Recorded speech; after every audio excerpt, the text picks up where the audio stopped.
नमस्कार दोस्तों, आप देख रहे हैं आर एस भोजपुरी। और आर एस भोजपुरी को अगर अभी तक आप लोग सब्सक्राइब नहीं किए तो प्लीज़ सब्सक्राइब करके बेल आइकन प्रेस ऑन कर लीजिए।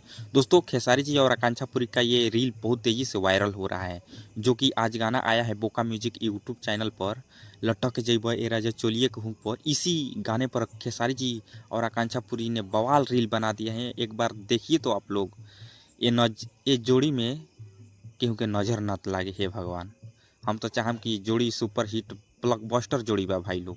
ये जोड़ी में केहू के नज़र ना लागे के चाही, खास करके कजली के नज़र ना लागे के चाही। ओकर जोड़ी ना, ओ जोड़ी से ई जोड़ी बहुत परफेक्ट बाटे। ये जोड़ी के केहू टक्कर दी ना। तो ये एगो अपडेट रहा, सोचनी है कि आप सबके बता दी कि खेसारी जी और आकांक्षा पुरी के एगो रील तेजी से वायरल होता, जो कि बहुत रोमांटिक अंदाज में खेसारी जी और आकांक्षा पुरी बनैले बानी लोग। तो एक बार जाई इंस्टाग्राम आईडी पर और देखिए और मजा ली। Love you all, by.